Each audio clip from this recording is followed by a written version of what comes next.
Bismillahirrahmanirrahim. Assalamu alaikum students of class 4. Today is lecture number 25 of mathematics and the topic is ordering the fractions in ascending order. हमने fractions को ascending order में convert करना होता है. ठीक है students, last lecture में हम लोगों ने क्या किया था? Page number 56, page number 55, page number 55 है. टॉपिक का नेम है ऑर्डरिंग फ्रैक्शंस. पेज नंबर 56 की फर्स्ट एग्जांपल मैंने लास्ट लेक्चर में आपको करवाई थी. इसकी सेकंड एग्जांपल आज के हम लेक्चर में करेंगे. स्टूडेंट्स, हम क्या करते हैं, किसी भी फ्रैक्शन को लाइक फ्रैक्शन बनाने के लिए हमने क्या किया था लास्ट लेक्चर में? उनके डिनोमिनेटर्स का एलसीएम ले लिया था. ठीक है, आज के लेक्चर में भी हम इस क्वेश्चन को ऐसे ही सॉल्व करेंगे. ठीक है, ओके स्टूडेंट्स, अब मैं एलसीएम ले लेती हूँ. डिनोमिनेटर में 3 है, 5 और 2 है. ठीक है, 3 है, 5 है और 2 है. ठीक है, इसका एलसीएम मैं रफ वर्क में ले रही हूँ. ठीक है, अब स्टूडेंट्स जैसा कि आप लोग जानते हैं, किसी भी टेबल में 3 भी नहीं आता. 3 एक अपने टेबल में आता है, 5 एक अपने टेबल में आता है, 2 एक अपने टेबल में आता है. ठीक है, सो मैं ये कर लेती हूँ कि 2 1s are 2, 2 1s are 2. ठीक है, पर 2 के टेबल में 3 भी नहीं आता, 5 भी नहीं आता, तो मैंने 3 को ऐसे ही उतार लिया, 5 को भी ऐसे ही उतार लिया. ओके, नाउ 3 के टेबल में सिर्फ 3 आता है और किसी और टेबल में 3 नहीं आता. सो 3 1s are 3, पर 3 के टेबल में 5 नहीं आता, तो ये 5 एज इट इज उतार दिया. 1 आप बेशक उतारें या ना उतारें. ठीक है, नाउ पीछे रह गया एक 5. सो 5 1s are 5. ठीक है स्टूडेंट्स, ये एलसीएम हमने ले लिया. ठीक है, अब मैं अगर देखूं मल्टीप्लीकेशन अगर मैं करूं इनकी, 2 × 3 × 5, 2 3s are 6 and 6 5s are 30. तो एलसीएम मेरे पास क्या आया? 30 आया. इट मीन्स कि डिनोमिनेटर हमारे पास 30 होना चाहिए. ठीक है स्टूडेंट्स, क्लियर हुआ? इट मीन्स कि डिनोमिनेटर क्या होना चाहिए? 30 होना चाहिए. सही, तो हम यहां लिखते हैं पहले कि LCM of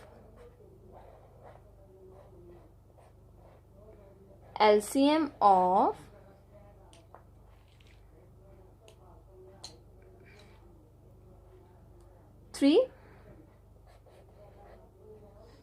5 and 2 is, LCM क्या आया है? 3 5 और 2 का एलसीएम क्या आया है?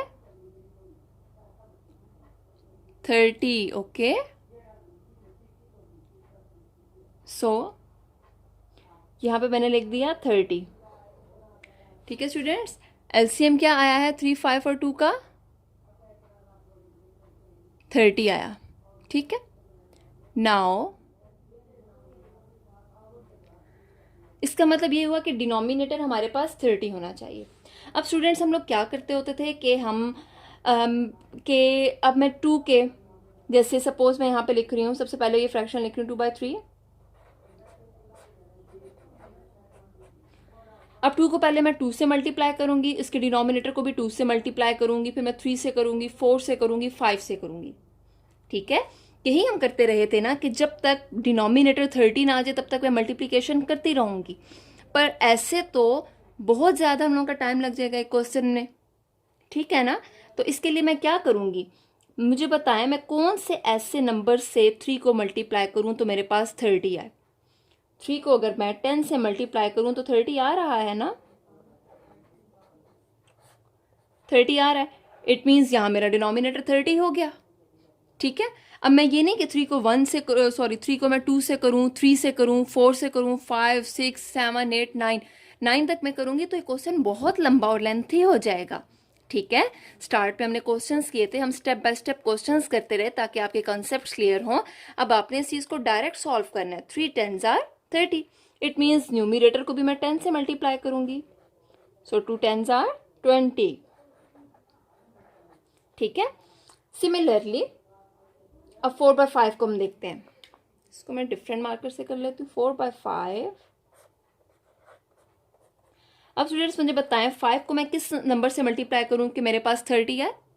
5 को मैं 6 से मल्टीप्लाई करूंगी तो मेरे पास आंसर क्या आएगा 30। 5 × 6 इज इक्वल टू 30। इक्वल का साइन मस्ट डालना है। इट मीन्स न्यूमिरेटर को भी मैं 6 से मल्टीप्लाई करूंगी तो 6 4s are 24। Okay, now 1/2 fraction है, 1/2 है। अब मैं 2 को किससे मल्टीप्लाई करूं कि मेरे पास 30 है। 2 को मैं 15 से अगर मल्टीप्लाई करूंगी तो मेरे पास क्या डिनोमिनेटर आएगा 30। इट मीन्स कि 1 को भी मुझे 15 से मल्टीप्लाई करना है तो 1 15s are 15। अब जैसे कि आप देख रहे हैं इन तीनों के डिनोमिनेटर सेम हो गए, ठीक है। अब हम इजीली फ्रैक्शंस को कंपेयर कर सकते हैं कि कौन सी फ्रैक्शन ग्रेटर है, ठीक है।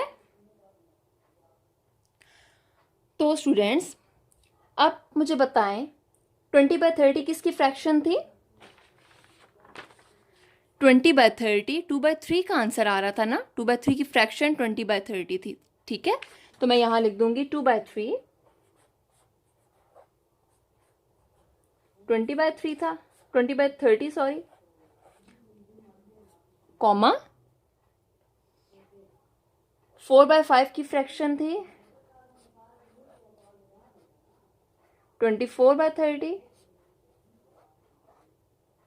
सिमिलरली 1/2 की जो फ्रैक्शन थी उसका क्या आंसर आ रहा था 15/30, ठीक है।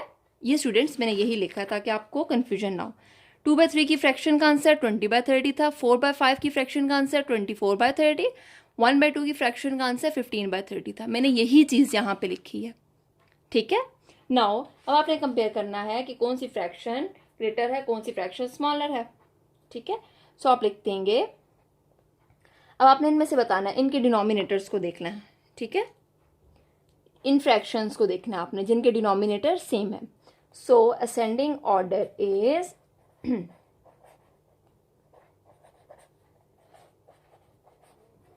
असेंडिंग ऑर्डर इज, अब मुझे बताएं डिनोमिनेटर सेम है ना तो हम सिर्फ न्यूमिरेटर्स को देखेंगे। सबसे छोटा न्यूमिरेटर क्या है 15, सबसे पहले आएगा 15/30, ठीक है। 15 से ग्रेटर 20 है, फिर 20/30 आएगी फ्रैक्शन। उससे ग्रेटर कौन सी है 24, तो 24/30 फ्रैक्शन आएगी। ये तो हम लोगों ने इक्विवेलेंट फ्रैक्शंस निकाली थी ना। अब लेकिन एक्चुअल में क्वेश्चन में क्या थी वैल्यूज, अब हमने क्वेश्चन के अकॉर्डिंग देखना है। क्वेश्चन में थी 2/3, 4/5, 1/2, यानी अब हमने देखना है कि 15/30 कौन सी फ्रैक्शन थी। 15/30 1/2 की फ्रैक्शन थी, 24/30 4/5 की थी, 20/30 2/3 की थी, ठीक है। इस लिहाज से हमने देखना। सो या आप लिख दें और लिख दें 15/30 किसकी फ्रैक्शन थी 1/2 की,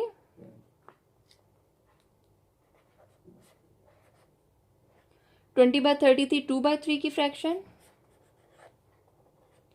और 24/30 4/5 की फ्रैक्शन थी, ठीक है। नाउ अगर इसी को आप डिसेंडिंग ऑर्डर में करना चाहें, अगर आपको क्वेश्चन में कहा जाए कि डिसेंडिंग ऑर्डर भी करें तो डिसेंडिंग ऑर्डर आप कैसे करेंगे, ठीक है। डिसेंडिंग ऑर्डर हम करेंगे, डिसेंडिंग ऑर्डर होता है ग्रेटर वैल्यू से स्मॉलर वैल्यू की तरफ जाना। सो डिसेंडिंग ऑर्डर इसका क्या बनेगा, ये सबसे छोटा था, फिर उससे बड़ा, फिर उससे बड़ी वैल्यू थी, तो डिसेंडिंग ऑर्डर इसी का ऑपोजिट हो जाएगा, यानी आपने ऐसे डिसेंडिंग ऑर्डर में चलना है। सबसे पहले वैल्यू आ जाएगी 4/5, फिर आएगी 2/3, फिर आएगी 1/2, या आप लिख दें और इसी तरह लिख दें 24/30 ग्रेटर वैल्यू थी, कॉमा फिर आती है 20/30, फिर आएगी 15/30, ठीक है स्टूडेंट्स। आज के लेक्चर के लिए इतना ही क्वेश्चन है। Okay, thank you.